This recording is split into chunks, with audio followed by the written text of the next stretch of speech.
alternatives, Chapter 2 describes each asset class in terms of a typical investment process, historical performance, and a review of more recent developments. As many listeners may be familiar with real estate investing from personal experience, Chapter 3 contains a detailed description of the range of real estate assets and their corresponding investment techniques. The chapter on modern alternatives, Chapter 4, covers a broad range of investments, but without the same level of detail, since many of these assets are relatively new, such as cryptocurrency and asset-backed tokens, and less broadly adopted by institutional investors.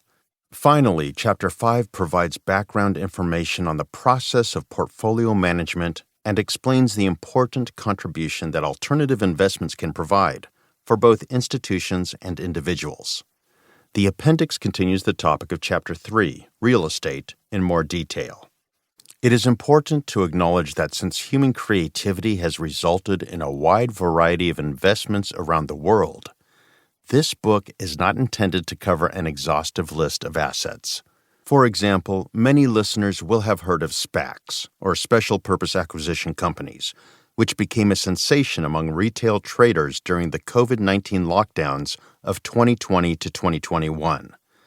The authors do not address SPACs separately, believing that they represent an alternative form of initial public offering and, as such, are more properly considered a subset of public equity investing.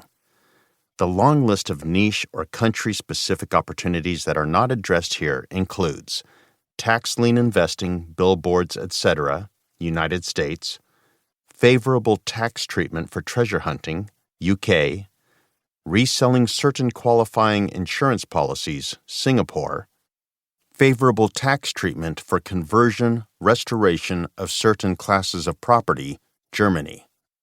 Despite these limitations, the authors believe that the material contained in this book will be of considerable interest to many different listeners. Anyone who is curious about new and unusual investment opportunities will find much to learn, as will individuals or families with financial means, risk appetite, and illiquidity tolerance to consider something new and different. Advisors to qualified investors who want to be knowledgeable about up-and-coming opportunities will similarly find new ideas here. Finally, this book may be a useful supplementary text for students in courses on alternative investments or for anyone preparing for the Chartered Alternative Investment Analyst exam and other industry exams. Chapter 1. Introduction to Alternatives. This chapter provides background information on the world of alternative investments, beginning with a definition of alternatives and some common characteristics that distinguish these assets from traditional investments in stocks, bonds, or cash. Next, this chapter reviews the structure of alternative investment firms and funds, highlighting several important differences compared to traditional assets. We also discuss important techniques and attributes of alternative strategies, including leverage, short selling, hedging, and fees. With that foundational understanding in place, we present a due diligence framework. Much as institutional investors conduct due diligence on potential investments, we will refer to different elements of this framework throughout the book to help the listener understand the various alternative strategies and the role they may play in investor portfolios.